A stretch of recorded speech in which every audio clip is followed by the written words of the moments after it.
Hi guys, it's Mr. Y again. Today we're going to be continuing our three-part series on dissecting experiments that occurred in real life. Today we're talking about the second experiment. Again, if you wanted to see the first experiment concerning bats, go back and watch that previous video, but this one is experiment number 2. So there is, again, this slide which has, again, the link to the video about how to write a strong hypothesis in there. Again, the link is down here at the very bottom. It'll also be in the description as well, hopefully. But if you can download this PowerPoint, you can just click on the video right here and watch the entire thing. But remember, what we're looking at with each of these experiments is the anatomy of each experiment. That is to say, identify what is the independent variable, what is being changed on purpose, what is the dependent variable, that is, what is being measured or recorded as a response to that change. What's our experimental group? Which group is the change actually being applied to? What's the control group? That's the group we're comparing the results to, so we have a basis for comparison. What are the constants, i.e. what are the things that need to be kept the same between both the experimental and control groups? Again, just because I say group singular doesn't mean they have to be singular. They can be plural. There can be multiple experimental groups like we saw in the last one. And in some cases, there can be multiple control groups. And then finally, what would the hypothesis be? And again, if you didn't watch it last time, make sure you watch this video on how to write a strong hypothesis. It has 3 distinct ways, and the results we're going to be using to write our hypothesis will be a format I developed that uses what's called a blended hypothesis, where it takes all 3 that the lady in the video explains and then merges them together to make a very complete and clear hypothesis. So again, make sure you watch that before you continue on. So here you can see linked is a video that explains this experiment and how the basics of it work. Again, it's directly embedded into the PowerPoint here. I've also included a direct link you can copy, but it should also be in the description down below, so feel free to watch it. Fair warning though, the video itself is like over an hour. The experiment we want only goes from like 14:24, that's the time you want to start at, 14:24, to like 18 minutes or so, so it's only like a 4-minute segment of that whole thing. So make sure you watch that to get clarification on how this experiment works. It'll make this entire presentation make a lot more sense. So just take a look at it. It's only 4 minutes. Now, I've dubbed this the tricky little squirrel experiment. The initial observations were that the subjects, in this case California ground squirrels, use smells to communicate with one another about their territory limits, like whose territory belongs to who.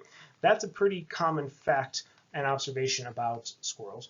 But one of the other more interesting aspects is that this communication is also kind of like a way of locating the squirrels. And as you'd imagine, predators have taken notice of this, especially things like rattlesnakes, which have a very good sense of smell and can easily pick up on the ground squirrel's scent to help in locating not only them, but their burrows where any young might be. So it's a very good way for the predators to seek out and find potential food. So it doesn't look very good from the onset for the California ground squirrels.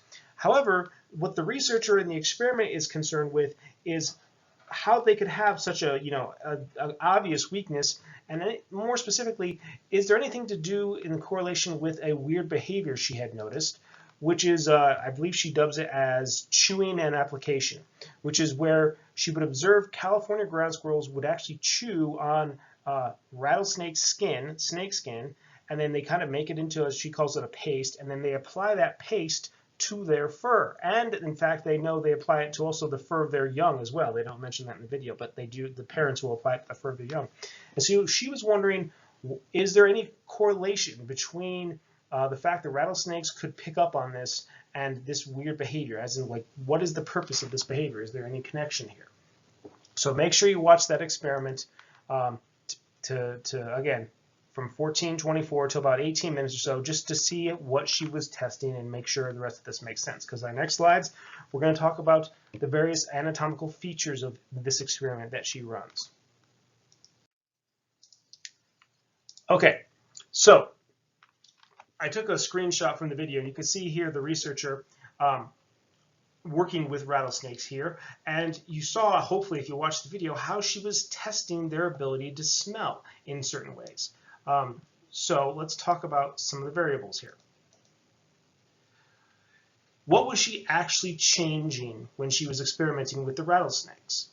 Well, if you were paying attention, it was a really easy thing. What she was changing was the actual scents on the filter paper. She didn't use actual squirrels, she just used filter paper as stand-ins, and then she made filter paper that had either squirrel-only scent, squirrel fur only, or she had filter paper that had been soaked with rattlesnake and squirrel scent, and then she would test those out. That's what she was actually changing. So that's your independent variable. The dependent variable, what was she measuring? Well, she actually kind of mentions two things, but the most obvious thing she mentions was the number of tongue flicks. Since snakes smell with their tongue, the number of tongue flicks could be an indicator, and she also mentions that the length, the duration of the tongue flick changes as well. So that could also work as kind of an indicator. As she implies that, more tongue flicks would probably, or a change of tongue flicks numbers could indicate a measure of interest or recognition of the smell, I should say. So yeah, she was looking at how does the tongue react to the different scents on the different filter papers. Now, as for the other aspects of the experiment itself, such as what's the experimental group? Again, the experimental group is the trial she ran where changes were made. Now, if that's not really clear, like where the changes are, you could also ask what's the the trial that had the most interest to the researcher, and that tends to help students also as well. And in this case, it should be pretty obvious that the trial that was most of interest to the researcher was where she had the filter paper with the squirrel and rattlesnake scents mixed together. This is going to be contrasted. The results of this trial would have been contrasted with our control group. Again, we want to ask which group are we comparing that to, and the control group would have been where we had the trial with the filter with the squirrel only scent prepared on it. So the experimental group is the group where the changes were made. In this case, you could argue the changes were that we added the rattlesnake scent, and the control group is where we had the squirrel scent by itself, not mixed with the rattlesnake. Constants, again, with constants, you saw the various trials she tried. You have to keep in mind what had to be kept the same every time that she did these trials, and there should be some things that easily pop up to you. For instance, she had to allow the same amount of time for the snakes to roam about this little tiny enclosure she has. So, you're not going to let one snake wander in here for 5 minutes and another snake sit in here for 30 minutes. You got to have the same amount of time for each snake. Same type, size, shape of the filter paper, so you wouldn't make the filter paper out of different materials each time. You keep it the same size and same material basically, so that's not a cause of any differences. Same area and place for the snakes to roam. So she wouldn't put like one snake here and then another snake out in, say, a big grassy area. So yeah, you wouldn't, you keep the snakes in a relatively similar area, if not the exact same area, so that that the snake's not just wandering about smelling a whole bunch of different things that may not have been there before in some other place.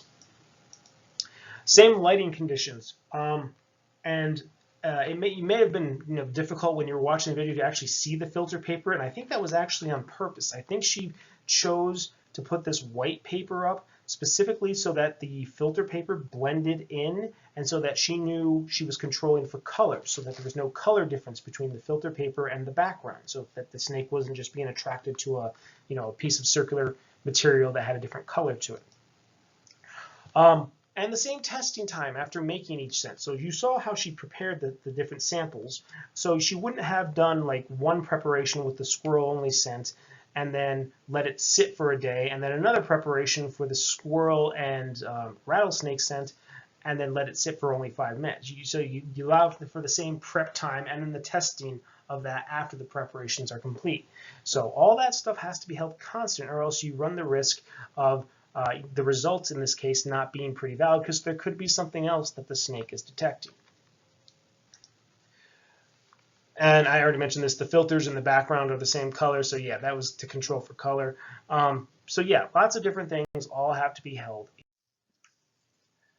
So let's talk about the hypothesis. And again, we're going to be using what I refer to as a blended hypothesis format. So we're going to use if, then, will result in, it might usually be this will result in, and compared to. And again, if We're going to say what is causing what, then what will we change, what was changed, and how exactly was it changed. This will result in what effect is expected and how is it going to be measured, compared to, well, what's your comparison group, your control group.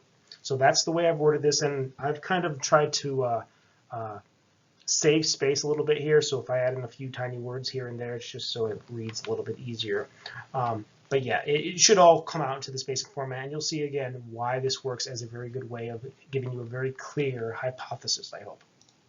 So if California ground squirrels are chewing and applying snakeskin paste to their fur to avoid rattlesnakes, you could say to avoid rattlesnake detection, that's fine.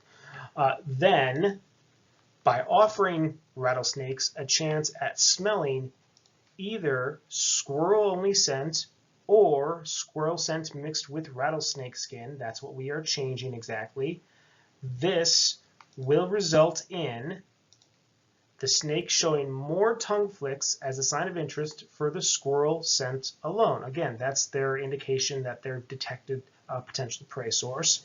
And that would be compared to the number of tongue flicks recorded when the squirrel scent is mixed with the rattlesnake skin scent. So the whole thing reads like this. If California ground squirrels are chewing and applying rattlesnake skin paste to their fur to avoid rattlesnakes, then by offering rattlesnakes a chance at smelling either squirrel scent only or a scent of squirrel mixed with rattlesnake skin, this will result in the snake showing more tongue flicks, more interest in the squirrel scent alone compared to the number of tongue flicks recorded when the squirrel scent is mixed with the rattlesnake skin. Again, the idea being that the squirrels are using this little behavior to help avoid detection from the snakes themselves. So I hope it makes sense why I arranged the whole thing like this. And I know I didn't put it all together technically in one sentence, but this is how you could do it using this if, then, and will result in and compared to system for a nice, complete, very official sounding, very clear hypothesis when you're making an experiment. So this has been the tricky little squirrel experiment. We have one more experiment to go. Make sure, again, if you need to rewatch that hypothesis video, you do so. And again, you can go back and rewatch the experiment again concerning the squirrels here. Just remember that it starts at like 14 minutes or so. And I'll see you guys in the next recording.